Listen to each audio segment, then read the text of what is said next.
What happens when a straightforward question is met with constant deflection instead of a direct answer? Before we dive into the full story, comment where you're watching from, and don't forget to like and subscribe so you don't miss the next one. Throughout this discussion, you'll hear a caller repeatedly defend Benjamin Netanyahu while struggling to address the central issue being raised. Every time the conversation seems to move toward a clear answer, it takes another detour. Instead of engaging with the question directly, the discussion shifts to different arguments, different scenarios, and different talking points. As the exchange unfolds, pay close attention to how often the focus changes whenever the pressure builds. It's a remarkable back and forth that raises bigger questions about political accountability, public debate, and whether difficult questions are sometimes being avoided rather than answered. Stay with me until the end because, after you've seen the entire exchange for yourself, I'll break down exactly what stood out to me, why this conversation became so revealing, and what I believe it says about the broader debate surrounding this issue.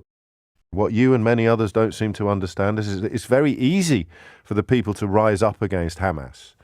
This sounds a little bit like what's his chops talking about slavery, doesn't it? I've forgotten his name, Kim Kardashian's husband, who was talking about how he couldn't believe that slaves put up with being slaves, and because if he was there at the time, he'd have risen up against Kanye, isn't it? He'd have risen up against them. So, of course, if they wanted to get rid of Hamas, they could do it easily. But they don't, because they want all this to happen. Therefore, writes Marcus, and I read out texts on this rather than tweets because they have phone numbers on them, which means they're checkable, they're real people. And Marcus writes, we should just the easiest way is just to wipe Gaza off the map. They have nothing to offer the world anyway. And I think that is what is underpinning the belief of right-wing commentators who talk about razing Gaza to the ground or making it rubble and very carefully avoid talking about the human cost that would involve. Would it somehow become a more honest conversation in which independent observers would find it easier to hold a position if Netanyahu expanded upon what he means when I say, I have sworn to destroy Hamas, nothing will stop us, and returned, for example, to what he was prepared to say 40 years ago, according to the journalist Max Hastings, when he was perfectly prepared to say that we will get a chance to wipe out the Arabs completely. His words. I took a slightly strange call earlier this week from someone who objected to the use of the word Arabs, but I'm quoting, well, not only is it a technically accurate word, but I'm quoting Benjamin Netanyahu. In the next war, if we do it right, we'll have a chance to get all the Arabs out. We can clear the West Bank, sort out Jerusalem. I mean, what else is motivating him when he says nothing will stop us? Graham's in Borehamwood. Graham, what would you like to say? Good morning, James. I think the one word that seems to be missing from all of these conversations about the terrible situation there is the word surrender. The needless killing of people can simply stop today if Hamas simply surrendered. And there's precedent for that because the PLO were fighting in Jordan and realised they were against insurmountable odds. They surrendered and left the country, and then peace was restored. With respect, Graham, the conversation we're having today is about the scenario absent surrender. It's about what Netanyahu means when he says nothing will stop us, and the question of why there is this reluctance, although to their credit, many of my contributors today are shrugging off that reluctance, a reluctance to admit that Israel is perfectly prepared to kill every civilian in Gaza. I think, James, I think that Netanyahu's political future is very limited. He's not going to last long after this. And that'll be little comfort to anybody burying their child next week. Well, yes, but the point is they don't have to bury their child if Hamas put the white flag up. Simple as that. Yes, but as I've just reminded you respectfully, the conversation we're having today is about what Netanyahu is doing, not what Hamas should be doing. And what Netanyahu is doing is clearly, to my mind, embarking upon a policy built upon the belief that every single human being in Gaza deserves to die. I don't know whether that's right or wrong, but the point of the message... Challenge it. The point should be that as soon as Hamas... But you can't have a conversation about what Netanyahu is doing by telling me what you think Hamas should be doing. Well, it's not a conversation. Here's a question. What is Netanyahu... Graham, the question is, what is Netanyahu doing? Your answer can't be, let me tell you what Hamas should be doing. Do you see that? No, I don't. Let me say it again. Let me say it again. Let me say it again. By surrendering. Let me say it again. He have power. Let me say it again. If they surrender, the Israelis will chuck him out. Simple as that. Let me say it again. The question, what is Netanyahu doing, does not admit the answer, oh, let me tell you what Hamas should be doing. You must see that. I don't. Well, would you mind trying a bit harder? I see that the cause of the problem. Would you mind trying a tiny bit harder? Netanyahu. Would you mind trying a tiny bit harder? I was trying as hard as I can. Okay, then I'll say it once more. I'll say it once more. The question is, what is Benjamin Netanyahu doing, a man who has talked in the past of having a chance to get all the Arabs out? What is he doing in the next war? If we do it right, we'll have a chance to get all the Arabs out. So again, respectfully, that rather removes the precedent of previous negotiations or surrenders from the table, because he's already talking in his own mind about the next war. We get all the Arabs out. The question of what is his end game, what is his purpose, you cannot answer that question by telling me, here's a complete counterfactual about what I think Hamas should be doing. And what I think... The end game for Netanyahu is probably a prison cell if he gets convicted for corruption. Yeah, that's another helpful distraction, but I mean, a rather transparent one. Well, that's your view, not mine. No, it's not. No, talking about Netanyahu being in a prison cell is a distraction from the question of what his current military policy is. That's not a view. That's not a view. That's a statement of fact. It's not a view. Well, his position will become irrelevant at the moment Hamas surrender. So what is his position? What is the position? What is the position that would become irrelevant? He will no longer have power if Hamas surrenders. No, you said his position would become irrelevant. What is his position? Yeah. His position now, it doesn't matter. But what is it, though? As soon as they surrender, what is it? Then the war stops and the Israeli people will throw him out of power. What is the position? I have no idea what his position is. I can't know what's in his mind. So you don't know what the words "nothing will stop us" mean? Well, words that were said 20, 30 years No, this was yesterday. Probably were... I'm sure he is not interested in genocide. The Israeli people. What does nothing will stop us mean then? What does it mean? What is his position? He said to the Secretary of State, Antony Blinken, in Jerusalem yesterday, not 20 years ago. And also, again, respectfully, if you thought that saying he said that 20 years ago somehow diffused the words, then you must be acknowledging the power of the words when you suddenly discover that they were actually said yesterday. So what do you think they mean? I don't know what they mean. Yes, you do. I don't know what. I don't. You do, Graham. Of course you do. Well, let's go through them. Let's go through them one by one. Let's go through them one by one. What does the word "nothing"? What does the word "nothing" mean? It's irrelevant once the fighting stops. What does the word "nothing" mean? Because he'll no longer have any power. He'll be a footnote in history. That's all very interesting, but what does the word "nothing" mean? I'm sorry, I don't see where you're going with that. Well, it's a fairly straightforward attempt to help you understand what the words "nothing will stop us" mean, because you just said you didn't. Well, he wants to see Hamas eradicated. Talking about the word, what does the word "nothing" mean? I don't think, from a military point of view, you'll ever eradicate Hamas. What does the word "nothing" mean?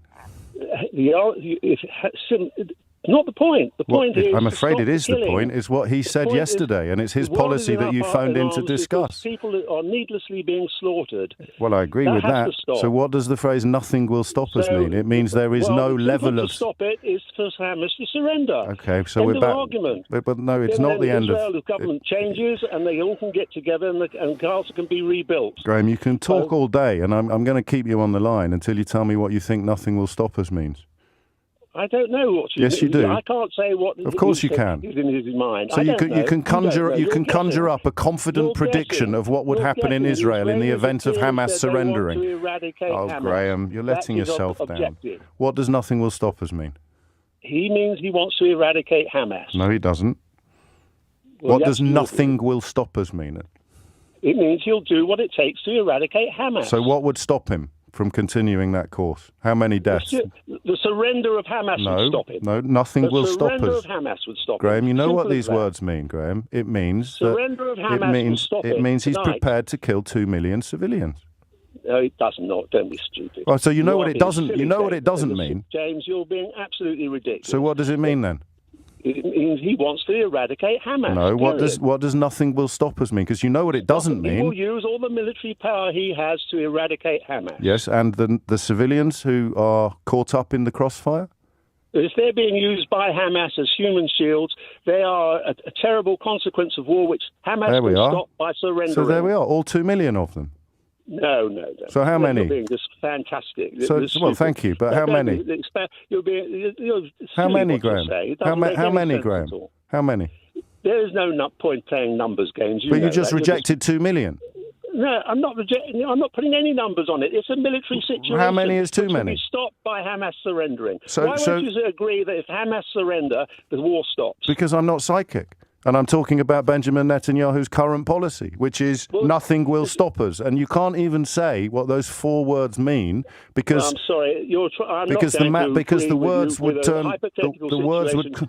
No, a hypothetical situation, Graham. You're here to talk about. You're not that clever. Oh, I am. You're here to talk about Hamas surrendering, and you're criticising me for discussing a hypothetical situation.